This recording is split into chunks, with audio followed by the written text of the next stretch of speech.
नमस्कार। मैं ज्योतिष शास्त्री रमेश चौबे उपस्थित हूं आपके समक्ष एक जन्म कुंडली का अध्ययन करने के लिए। ये जन्म कुंडली मेरे पास 28 अप्रैल को आई थी और आज 15 मई को मैं इसके बारे में आपको बता रहा हूं। ये जब जन्म कुंडली मेरे पास आई थी तो बहुत ही विशेष परिस्थितियों में इस जन्म कुंडली को मेरे पास भेजा गया था, क्योंकि जब ये जन्म कुंडली आई तो ये जातिका जो है वो आईसीयू में एडमिट थी। उस समय आईसीयू में ये थी। समस्या क्या थी आगे बताता हूं मैं आपको। सबसे पहले आप इनका डेट ऑफ बर्थ नोट कीजिए और कुंडली आप भी बना लीजिए। डेट ऑफ बर्थ है 5/2/1977। समय है 2:25 AM, देहरादून, उत्तराखंड। अब जब तक आप ये कुंडली बनाते हैं तब तक मैं आपको कुछ बता दूं कि जब ये कुंडली आई आईसीयू में थी और प्रश्न वही जो सबके मन में होता है कि क्या आयु शेष है या यहीं पे सब कुछ समाप्त होने वाला है। तो आयु कुंडली में कैसे देखते हैं, इसके पहले भी मैंने आपको कई सारी कुंडलियां बता चुका हूं और ऐसे बहुत सारे केस मेरे पास आए हैं और मैंने उसका उपाय किया है और भगवान नारायण की कृपा से आज वो लोग सही हैं। तो क्या ये कुंडली आयु को दर्शाती है? क्या इस कुंडली में आयु है? आप कैसे देखेंगे इस कुंडली को? और किसी भी कुंडली को, आपके जब पास कोई कुंडली आई तो आप आयु भाव को कैसे देखेंगे? आइए चलते हैं। क्या इनको रोग से मुक्ति मिलेगी? प्रश्न ये भी था कि रोग से मुक्त होंगी और होंगी तो कब तक होंगी। आइए अब यहां पे सबसे पहले देखेंगे लग्न कौन सा है। तो लग्न है वृश्चिक लग्न। लग्नपति कौन होता है? क्योंकि आयु भोगेगा कौन? तो व्यक्ति। तो लग्न कौन है? वो व्यक्ति को दिखाता है लग्न। तो लग्न का स्वामी दिखाएगा कि वो व्यक्ति कितनी आयु भोगेगा। तो लग्न के स्वामी बनते हैं मंगल। कहां बैठे हैं? तो कुंडली के तीसरे भाव में बैठे हैं। और कैसे बैठे हैं? तो उच्च के बैठे हैं, यानी मंगल की स्थिति कुंडली में अच्छी है। मंगल यहाँ पे उच्च के बैठे हैं, यानी कि एक बात तो प्रूफ हो गया कि लग्नपति जो है उसके पास ताकत है, वो उच्च का बैठा है। और वो लग्नपति जो है इनका वो नवमांश कुंडली में भी, क्योंकि ये हाथी के दिखाने के दांत हैं तो ये हाथी के खाने के दांत हैं, यानी कि किसी भी कुंडली को जब अंदर से छानना है कि वो व्यक्ति अंदर से कैसा है तो हम नवमांश कुंडली को देखते हैं। तो नवमांश कुंडली में मंगल जाके उच्च के बैठे हुए हैं, ये प्लस पॉइंट हो गया, क्योंकि लग्नपति लग्न में भी उच्च के बैठे हैं और नवमांश से उच्च के बैठे हैं, यानी लग्न के पास पावर है, व्यक्ति के पास पावर है। अब आगे हम कुंडली को देखते हैं क्या कि कुंडली के लग्न या लग्नेश पे किसी पाप ग्रह की दृष्टि है क्या। तो लग्न पे देखा जाए तो पाप ग्रह की दृष्टि किसी की नहीं है, लेकिन लग्नपति पे शनि की दृष्टि पड़ती है। और शनि की जब भी मंगल पे दृष्टि पड़ेगी तो चोट, दुर्घटना, एक्सीडेंट और सर्जरी। जिसके भी मंगल पे शनि, राहु या केतु की दृष्टि है वो सावधान उनको रहना चाहिए चोट, चपेट, दुर्घटना और एक्सीडेंट से। तो शनि की 7वीं दृष्टि मंगल पे पड़ रही है, यानी कि ये बिल्कुल भी अच्छा मैं नहीं कहूंगा। ये कहीं ना कहीं जो है ये पीड़ित हो गए, लग्नेश उच्च के होते हुए भी वो पीड़ित हो गए। अब कुंडली में अष्टम भाव जो है वो आयु का होता है। अष्टम भाव किसका होता है? आयु का होता है। तो अष्टम भाव का स्वामी कौन होता है? तो अष्टम भाव का यहाँ पे स्वामी कौन है? बुध है। बुध कहां बैठे हैं? तो बुध कुंडली में दूसरे भाव में बैठे हैं और डिग्री वाइज बुध कितने डिग्री पे बैठे हैं? मैंने लिखा 28 डिग्री पे बैठे हैं। सूर्य के नक्षत्र में बैठे हैं। इनके लगभग सारे के सारे ग्रह सूर्य के नक्षत्र में बैठे हैं और सूर्य भी शनि से दृष्ट होकर बैठे हुए हैं। तो इनका जो अष्टम पति जो है वो कुंडली के दूसरे भाव में बैठा है, अपनी 7वीं दृष्टि से अष्टम भाव को देखता है, यानी कि जातिका जो है वो कहीं ना कहीं आयु के मामले में अच्छी है, क्योंकि अष्टम पति अष्टम भाव को देखेंगे तो जातक दीर्घायु होता है, क्योंकि कोई ग्रह जहां बैठता है उससे ज्यादा इफेक्टिव वो जहां दिखता है वहां होता है। 78 का जन्म है, तो 78 का यदि जन्म है इनका तो मान के चलिए आप 77 का, तो 70, 78, 79, 80, 3 साल उधर 80, 90, 100, 10, 20, यानी कि 40 और 3 43 और 4 47, 46 47 साल के लगभग इनका उम्र है। लेकिन ये कुंडली ये कहती है, ये कुंडली ये दिखा रही है कि नहीं आयु अच्छी है। क्यों? क्योंकि बुध अपने भाव को देख रहा है। अब अष्टम भाव का कारक कौन होता है? शनिदेव। और ज्योतिष का यह सूत्र कहता है कि जब भी लग्नेश को या अष्टमेश को, ध्यान से सुनिए, जब भी लग्नेश को या अष्टम पति को, अष्टमेश को, जैसे कि लग्नेश यहां मंगल हो गए और अष्टम पति यहां पे बुध हो गए, जब भी शनि उनको देखे तो जातक दीर्घायु होता है। तो यहाँ पे लग्नपति पे शनि की दृष्टि पड़ती है, यानी कि ये जातक दीर्घायु है। अब ये अलग बात है, ये शल्य चिकित्सा, दुर्घटना इत्यादि योग बनाएगा, इसके लिए उपाय है, वो अलग बात है। लेकिन ये कुंडली ये प्रूफ करती है कि ये कहीं ना कहीं जो है ये दीर्घायु योग को दर्शाता है। तो दीर्घायु तो जातिका है, ये कंफर्म हो गया। अब कुंडली में सप्तम भाव भी जो है, सप्तम भाव भी, चूंकि अष्टम से द्वादश होने की वजह से इस सप्तम को भी हम सामान्य मारक मानते हैं। और कुंडली में तीसरे भाव को भी हम कुंडली में हम अष्टम से अष्टम होने की, यानी कि यहां से जोड़ेंगे जब आप, तो 1 2 3 4 5 6 7 8, अष्टम से अष्टम यानी भावात भावम के हिसाब से तीसरे भाव को भी हम मारक भाव मानते हैं। तो यहाँ पे तीसरे भाव का स्वामी शनि बनते हैं, शनि अपने घर को देख रहे हैं, ये भी प्लस पॉइंट हो गया। और शुक्र जो है यहाँ पे, शुक्र जो यहाँ पे है, ये सप्तम पति बन करके व्यय पति बन करके, यानी कि व्यय भाव यानी कि कुंडली का 12वां भाव हॉस्पिटल के खर्चे का घर है। और जब भी हॉस्पिटल के खर्चे के स्वामी की दशा यदि आ जाए किसी ऐसी दशा में जो उस कुंडली में कारक नहीं है, तो परेशानी तो होगी। अब जातिका को मंगल की महादशा चल रही है, जातिका को मंगल की महादशा, एक नजर में थोड़ा सा आप देखिए कि कौन सा ग्रह किस नक्षत्र में बैठा है। तो इनका लग्न 11 डिग्री पे शनि के नक्षत्र में, इनका सूर्य 22 डिग्री पे चंद्रमा के नक्षत्र में, चंद्रमा 1 डिग्री पे केतु के नक्षत्र में, मंगल 2 डिग्री पे सूर्य के नक्षत्र में, बुध 28 डिग्री पे सूर्य के नक्षत्र में, गुरु 28 डिग्री पे सूर्य के नक्षत्र में, शुक्र 8 डिग्री पे शनि के नक्षत्र में, शनि 19 डिग्री पे बुध के नक्षत्र में, राहु मंगल के नक्षत्र में और केतु मंगल के नक्षत्र में। यानी कि इनका 3 जो ग्रह है, 3 प्लैनेट जो इनके कुंडली में है, वो कहां बैठा है, तो वो सूर्य के ही नक्षत्र में बैठा हुआ है। यानी कि सूर्य भी यहाँ पे बहुत इंपॉर्टेंट हो, क्योंकि सूर्य यहाँ पे 10वें भाव के स्वामी होते हैं, तो इंपॉर्टेंट है। अब इनको मंगल की महादशा जो है वो चल रही थे। मंगल की दशा इनको कब से चल रही है, 24/6/2019 से लेकर के और 24/6/2026 तक इनको मंगल की महादशा चलेगी। अब 18/5/2024 यानी कि 18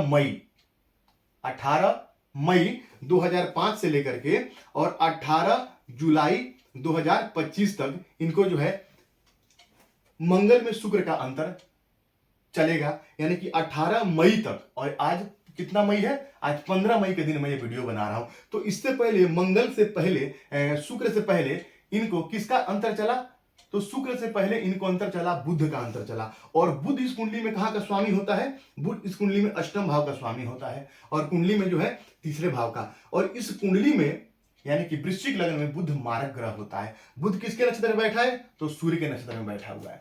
अब बुध की जब इनको अंतर चली, क्योंकि मैंने यहाँ 18/5 से, मतलब इस महीने से मैंने वो लिया है, इसमें गोचर का जो दशाओं का क्रम है वो मैंने मई से लिया है। तो मई से पहले जो इनको चला, तो इनको मंगल में केतु का अंतर चला, मंगल में केतु का अंतर, क्षमा कीजिए मैंने बुध का बोल दिया, मंगल में केतु का अंतर चला। बुध यहाँ पे मारक तो है ही, और केतु भी साथ में यहाँ पे कहां बैठा है, तो कुंडली के 6ठ भाव में यानी कि रोग भाव में बैठा है। अब जरा समझिए इस विषय को, थोड़ा सा इस विषय को समझिए कि बृहस्पति भी किसी के कुंडली में या किसी के भी, सबके कुंडली में जो लीवर हो जाता, जो लीवर हमारा होता है या जो हमारा आंत होता है, उसके कारक बृहस्पति होते हैं। तो बृहस्पति की कुंडली के 6ठ भाव में यानी रोग भाव में बैठे हैं। और जब आप गोचर बनाएंगे, जैसे कि मैंने ये गोचर यहाँ पे बना रखा है, तो जब मैंने गोचर बनाया 28 तारीख का अप्रैल में, तो मैंने क्या देखा कि बृहस्पति कुंडली में यहाँ पे 6ठ भाव में ही बैठे थे, बृहस्पति 6ठ भाव में बैठे थे और लग्न कुंडली बृहस्पति 6ठ भाव में ही बैठे हैं। तो यानी कि बृहस्पति कहीं ना कहीं यहां भी पीड़ित थे और बृहस्पति यहां भी बैठे हैं। और बृहस्पति गोचर में भी कैसे बैठे थे, तो शनि से दृष्ट होकर बैठे थे। तो शनि से कहीं ना कहीं दृष्ट है, 6ठ भाव में बैठे हैं, शुक्र के साथ बैठे थे। और यहाँ पे देखिए कृत्तिका नक्षत्र में, यानी कि वो उस समय कृत्तिका नक्षत्र यानी कि सूर्य के नक्षत्र में बैठे थे। और यहां वो कहां बैठे, यहां भी वो सूर्य के नक्षत्र में ही बैठे हैं। देखिए कॉम्बिनेशन को समझिए, लग्न कुंडली में भी वो जो इनका एक्चुअल चार्ट है उसमें भी वो सूर्य के नक्षत्र में बैठे थे। और यह जब इनको समस्या जब हुई तो भी वो सूर्य के नक्षत्र में ही थे और शनि से दृष्ट होकर बैठे थे और यहाँ पे सप्तम पति के साथ बैठे थे। अब बृहस्पति चूंकि यहाँ भी पीड़ित, बृहस्पति यहाँ भी पीड़ित, और बृहस्पति यदि पीड़ित होते हैं तो उदर जन्य समस्या देते हैं, पेट की प्रॉब्लम देते हैं, फैटी लीवर देते हैं, लीवर में समस्या देते हैं, आंतों की समस्या देते हैं। जिनके आंतों में कैंसर हो जाता है वो यही योग है। बृहस्पति जब बहुत पीड़ित हो जाते हैं तो समस्या देते हैं। तो बृहस्पति यहाँ केतु के साथ बैठे हैं, राहु से दृष्ट थे, और यहाँ जब आप देखेंगे तो यहाँ से जड़ेंगे तो 7, 8, 9, 10, और यहाँ भी शनि से दृष्ट हैं। तो पूरा के पूरा कॉम्बिनेशन जब मिलता है तभी समस्या गोचर में घटनाएं घटती हैं। यहाँ भी वो शनि से दृष्ट है, यहाँ भी वो शनि से दृष्ट है, यहाँ भी वो षष्ठ में बैठे हैं, और देखिए यहाँ गोचर में भी वो षष्ठ में बैठे हैं। इस वजह से इनको ये समस्या हुई। अब जब ये एडमिट हुई तो काफी परेशानी में थी। अब सवाल ये आया कि एडमिट तो मेरे ख्याल से ये जब मेरे पास कुंडली 28 को आई उसके पहले ही एडमिट हो चुकी थी, जो 4-5 दिन या 1 हफ्ता पहले।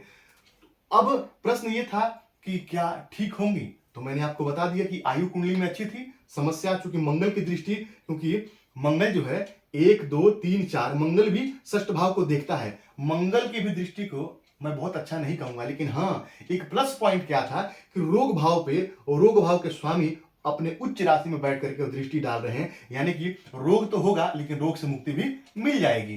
तो ये तो मैं देख लिया कि रोग से इनको मुक्ति मिल जाएगी। मंगल की दृष्टि अपने ही भाव पे चौथी दृष्टि पड़ती है, लेकिन मंगल की दृष्टि भी विच्छेदात्मक पृथकतावादी दृष्टि है। तो किसने किसने देखा? राहु ने देखा, शनि ने देखा और मंगल ने देखा, और केतु के साथ बैठे हैं। ये गुरु चंडाल दोष भी है। और कई बार ऐसे योगों में चूंकि पंचम पति होकर बृहस्पति बैठे हैं तो संतान होते हुए संतान का सुख नहीं मिलता है, संतान दूर रहती है तो बनता नहीं है, और कई बार दाम्पत्य जीवन में समस्या दिखाई देती है, वो अलग बात है। अब यहाँ पे मैं आपको बता दूं कि जब बृहस्पति 1 मई 2024 को अपना राशि परिवर्तित करके, और जब बृहस्पति वृषभ राशि में आए तो 2 मई का जो समय हमने दिया था कि 2 मई के बाद स्थितियां नॉर्मल हो जाएंगी, और 2 मई के बाद जो है इनमें परिवर्तन आएगा। और ये 2 मई के बाद में, यानी कि मान के चलिए मेरे ख्याल से 6 या 7 तारीख को ये हॉस्पिटल से डिस्चार्ज हो गई, और डॉक्टर ने बोला कि अभी स्थितियां बहुत अच्छी हैं, आप लेके जा सकते हैं। तो ये घर अपने आ गई, और अभी ये बिल्कुल सही है। उपाय हमने क्या किया था? उपाय हमने सिर्फ ये किया था कि बृहस्पति के मंत्रों का जाप किया था, क्योंकि बृहस्पति अत्यंत पीड़ित है। जिस रोग से जातक पीड़ित है, उस रोग के क्यों हुआ है उसको आपको पकड़ लेना है। तो बृहस्पति की वजह से ये परेशानी आई, तो बृहस्पति के मंत्रों का हमने जाप किया, मंगल का रत्न हमने पहनाया, और साथ ही लगभग ग्रह सूर्य के नक्षत्र में बैठे हैं तो सूर्य के भी रत्न इनको सूट करेगा, तो सूर्य के रत्न भी इनको पहनाया। तो किसका किसका रत्न? तो मंगल का रत्न और सूर्य का रत्न इनको पहनाना बड़ा जरूरी था, वो हमने पहनाया। और साथ ही साथ इनका जो चंद्रमा है 1 डिग्री पे बैठा है, कहां का स्वामी होकर के? तो भाग्य भाव का स्वामी होके, और चंद्रमा पे भी केतु की दृष्टि है, तो इनके लिए एक मोती पहनना भी बहुत श्रेष्ठ होगा, यानी कि मूंगा, माणिक्य और मोती इनको सूट करेगा बहुत अच्छा। और बृहस्पति के लिए अनुष्ठान हमने किया, बृहस्पति के मंत्रों का हमने जाप किया, और लाभ समझ में आया, और जातिका डिस्चार्ज होकर अपने घर चली गई, और आज अपने बच्चों के साथ सुख शांति से है। लेकिन अब रोग संपूर्ण रूप से कब ठीक होगा? क्योंकि प्रश्न तो लोगों के मन में बहुत होते हैं कि कब संपूर्ण रूप से ठीक होगा। तो इनको देखिए, मंगल में, शुक्र में गुरु 24/6/2024 से लेकर के 24/6/2024 से लेकर के और 2/7, यानी कि कम से कम 2 महीना 1.5 महीना संपूर्ण ठीक होने में, क्योंकि लीवर का प्रॉब्लम है, इतनी जल्दी तो अच्छा हो नहीं सकता है। तो जब ये आहिस्ते आहिस्ते बृहस्पति डिग्री वाइज जब मजबूत होते जाएंगे, और यहाँ बैठ करके जो लग्न पे दृष्टि, क्योंकि शुरू में तो बृहस्पति 0 डिग्री से शुरू होंगे, तो कहीं ना कहीं जब चलित चक्र आप बनाएंगे तो षष्ठ भाव कहीं फल देते हुए आपको दिखाई देंगे। तो जैसे जैसे वो सप्तम भाव का संपूर्ण रूप से फल देंगे, डिग्री वाइज बढ़ते जाएंगे, लग्न पे दृष्टि पड़ेगी, अच्छा होगा। यानी कि गोचर इनके लिए कहीं ना कहीं बेस्ट होने वाला है। राशि इनकी क्या है? राशि इनकी सिंह है। अब सिंह राशि से भी यदि आप जुड़ेंगे तो 1, 2, 3, 4, 5, 6, 7, 8, 9, 10 बृहस्पति 10वें भाव में गोचर करेंगे, और बृहस्पति 10वें भाव में कारक होते हैं। तो लग्न कुंडली से कहीं ना कहीं बृहस्पति पीड़ित थे, शनि से दृष्ट थे, शनि की दृष्टि से दूर हो गए, उनको लाभ हुआ यहाँ पे, और जाकर के राहत थोड़ी सी पहुंची। लेकिन अभी भी बृहस्पति पे देखा जाए तो यहां से यदि जोड़ेंगे आप, यहां से जोड़ेंगे तो बृहस्पति कहीं ना कहीं जो है सप्तम भाव में है, और डिग्री वाइज अभी भी कमजोर है। तो जैसे जैसे डिग्री बढ़ती जाएगी वैसे वैसे ठीक होती जाएंगी।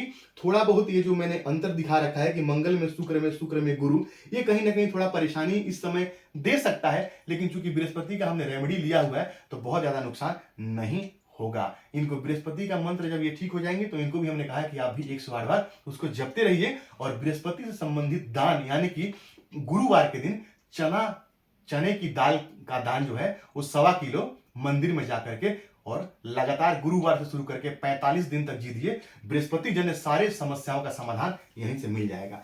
तो बृहस्पति इनके हमने आपको दिखाया कि किस प्रकार से, अब इनके नवमांश कुंडली में भी बृहस्पति कहां बैठे थे, तो कुंडली के तीसरे भाव बैठे थे, स्वराशिगत बैठे थे, यानी बृहस्पति यहां हमको ठीक दिखाई दे रहे थे, और लगनपति भी यहां जो नवमांश कुंडली का जो शुक्र है वो नीच राशि में बैठा था। तो कहीं ना कहीं हर प्रकार से समस्या दिखाई दे रही थी, लेकिन समस्या के साथ साथ समाधान भी दिखाई दे रहा था। तो जो ग्रह यहां पे खराब था वो ग्रह यहां पे कहीं ना कहीं पीड़ित था, और जो यहां पे अच्छा था वो यहां पे भी अच्छा था। तो आपको इस प्रकार से, यदि आप इस प्रकार से किसी अच्छे ज्योतिषी से दिखाकर यदि अपना सही समय पे यदि आप उपचार कर लेते हैं तो निस्संदेह जो है लाभ उसका मिलता है। और ये अभी लगभग संपूर्ण रूप से ठीक है, हमने बात भी किया था, बोले सब ठीक है। अब जब इनको मैंने योगिनी महादशा में जब जाके चेक किया तो मैंने देखा इनको 27/8/2023 से लेकर के और 27/8/2030 तक सिद्धा की दशा चल रही थी, जो शुक्र की दशा है। और इस कुंडली में शुक्र क्या है, शुक्र सामान्य मारक होते हैं। क्यों? क्योंकि सप्तम भाव के और 12वें भाव के स्वामी होते हैं। और जब शुक्र का जब अंतर आया इनको, जब शुक्र का अंतर इनको आया 18/5/2024 से, तो कहीं ना कहीं परेशानी जो है, उसके पहले परेशानी तो थी ही केतु में, और शुक्र में भी हम संपूर्ण रूप से अच्छा कह देंगे ऐसा बिल्कुल नहीं है, क्योंकि शुक्र भी इसमें सामान्य मारक है। तो अभी भी सावधान रहने की आवश्यकता है, परहेज लेने की आवश्यकता है, परहेज करके आगे बढ़ना पड़ेगा। इसीलिए मैंने इन दशाओं को यहाँ पे आपको दिखाया है, क्योंकि शुक्र अभी भी कहीं ना कहीं सिद्धा की दशा चल रही है और इनको लंबी चलेगी। सिद्धा शुक्र की योगिनी दशा है और शुक्र कहीं ना कहीं यहाँ पे मारक ग्रह के रूप में सामने हमारे आता है। और देखा जाए तो शुक्र यहाँ कुंडली के पंचम भाव में उच्च का बैठा है। बहुत परेशान तो नहीं करेगा, लेकिन फिर भी सावधान रहने की आवश्यकता यहाँ पे बनती है, क्योंकि उस कुंडली में सर्वथा कार्य ग्रह वो नहीं होता है, इसीलिए थोड़ा बहुत सावधान रहना है। बाकी आयु अच्छी है, आयु बहुत बढ़िया है। यदि इस प्रकार से यदि आप आयु देखते हैं तो आप मान के चलिए व्यक्ति सामान्य आयु, यानी कि मान के चलिए 70-75 वर्ष आराम से अपनी जिंदगी या उससे अधिक भी जी सकता है, क्योंकि हम तो अनुमान लगा सकते हैं, लेकिन असली तो भगवान नारायण के हाथ में ही है। तो यकीन है कि ये विश्लेषण आपको समझ में आया होगा। यदि आपको मेरी बातें और मेरा चैनल पसंद आता है तो इसको कृपया लाइक और सब्सक्राइब जरूर कीजिए। ताकि आप भी यदि कोई प्रश्न मुझसे पूछना चाहते हैं, आप भी यदि आपके मन में कोई सवाल है, तो दिए गए नंबर में मुझसे संपर्क करिए। आपका दिन मंगलमय हो, इसी मंगल कामना के साथ आज के लिए इतना ही। नमस्कार।